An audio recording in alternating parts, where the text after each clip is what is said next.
It's Midas. Make sure you put a king in front of that. Let's go. I am one half for the POV. And we got a brand new law right now that Ohio is trying to push. Let's get into it. There's a new bill in the Ohio House named the Right to Know Act, sponsored by State Representative Josh Williams. Laura Sandlin joins us from the studio this morning. So, Laura, what should people know about this? Tim, Kaylee, the act is all about requiring hospitals to offer genetic testing at birth to verify paternity, as well as reduce any errors that could possibly happen in hospitals. According to sponsor Josh Williams, the testing is optional and it would require the consent of both involved parties. Parents can decline, however, both parents would need to acknowledge that they were informed of the availability. Additionally, he says the act is also meant to reduce any risk for baby swaps or identification error. However, the act is mainly targeted at unmarried couples in the state in order to help reduce any legal or financial burdens related to establishing paternity through court, as well as any possible legal disputes later. The act is a part of Williams' Family First agenda, focused on supporting families, and he says the right to know is all about strengthening family units, reducing court cases, as well as creating accessibility for biological parents. We require our hospitals, which we give a ton of state money to make this available to the parents. And parents have the right to say no thank you or engage in the practice and see and establish paternity to the child. I think it's very important that we get these things established very early on, because the last thing we want is someone raising a child for 5, 6, 7 years believing it's theirs.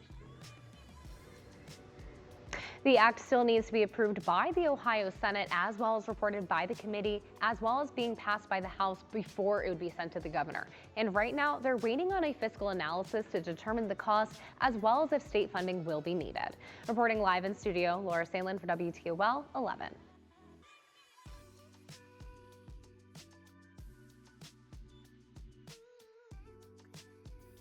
So this is big news. This is big news. And the reason that I say it's big news, because it is now leveling the playing field. Okay. There's been an extreme huge push on equality, and this is definitely a step in the right direction. Okay. This is going to eliminate the weaponization of utilizing children.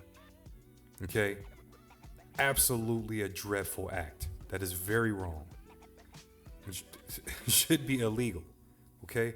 The court system should be able to recognize and call out that they see that a child is being used as a weapon, and a whole bunch of lies being told from the father, or about the father rather.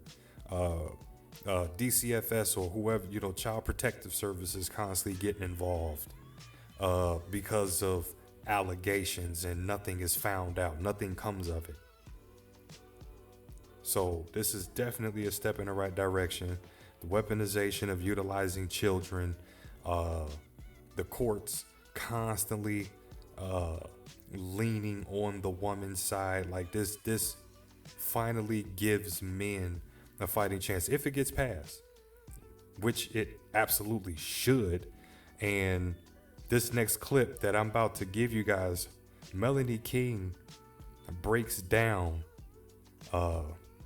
elegantly about how 40% of the children born do not belong to the father, or do not belong to the individual that believes it's their child. Let's get into it.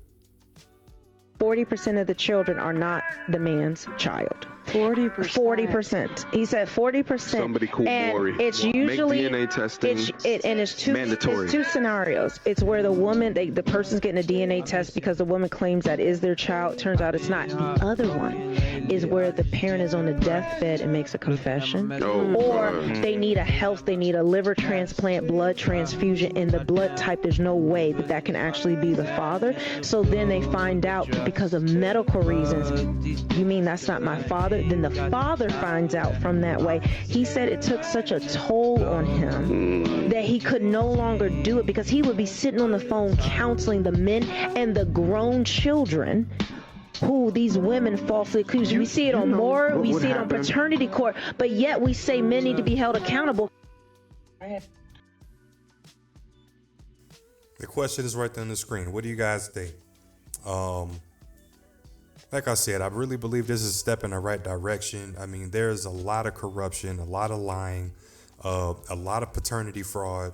This is a step in the right direction to try to eliminate the paternity fraud. Again, the weaponization of utilizing children within these court systems, completely just destroying the man, completely obliterating his finances, his character, his mental state, his everything.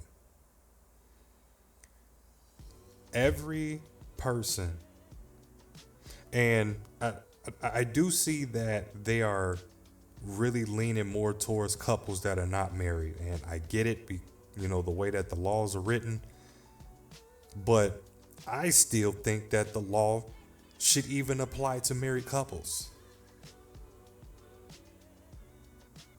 It should even apply to married couples as well, because,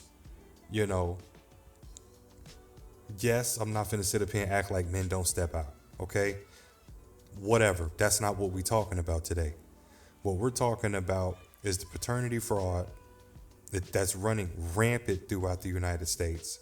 The ability to be able to just simply just write in a name on a birth certificate.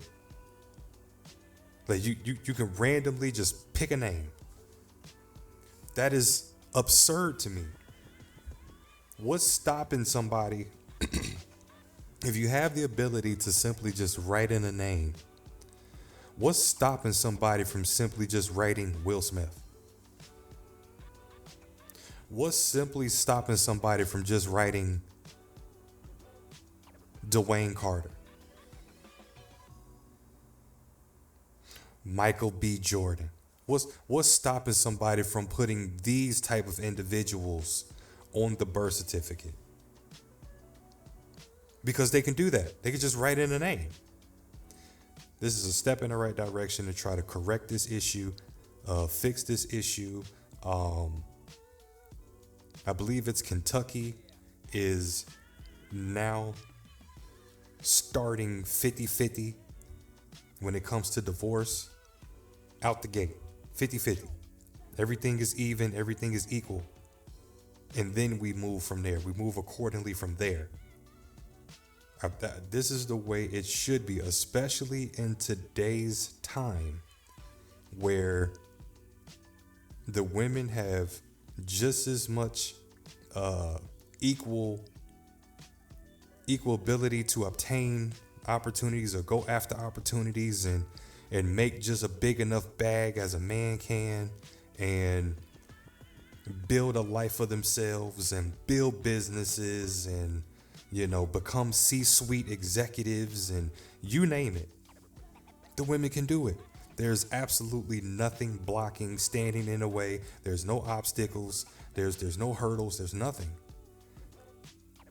They can go to college like us. They can get educated. They can work just as hard as us, as many hours as us.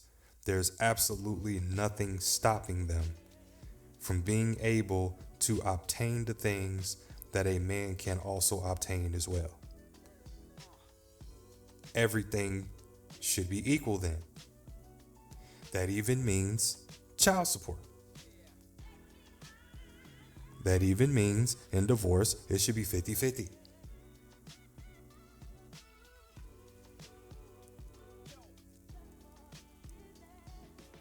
I'm going to just leave it at that. This is a step in the right direction. This is a very sensitive, yet controversial, yet should be a productive conversation that we need to have and try to gain an understanding as to, are we moving in the right direction? Do you think we're moving in the right direction? Or do you think this law is a bunch of BS?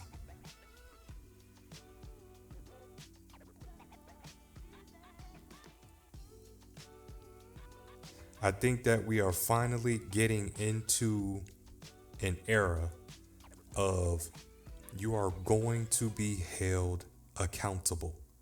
There is no more Princess Jasmine, La La Land, delusional, pretty princess. It's that's over. That whole entire time that you guys was able to live under that cloak, it's been pulled away. Everything has been revealed. And the 50-50 has been pushed to the forefront. It's been hammered. And now here's the response. Here's the answer. This is what you've been looking for. You cannot ask for equal rights, equal opportunity, equity, and all these other things, but still leave out the accountability, leave out the responsibility. You cannot do that. So I personally think this is a step in the right direction. This is definitely going to be a one-up for the men if Ohio passes this. So again, I want to hear you guys' thoughts. Make sure that you're leaving comments below. I just wanted to get do a quick in, quick out. And I'm gonna holler at you guys on the next one. Again, this is Midas, one half of the POV. Make sure you like, share, subscribe, and click the bell. Me and my brother have been super tied up doing a lot of work, so we're doing the best that we can to try to get content out to you guys. Phil Jones, he's constantly dropping shorts for you guys, shorts and reels and all that going on for you guys. So make sure that you guys are tapping in, tuning in. He's dropping a lot of knowledge for you guys. I'm going to continue to do this long form content. And again, like, share, subscribe, click the bell, tap in, stay tuned. And we're going to try to keep pushing this workout for y'all. Peace.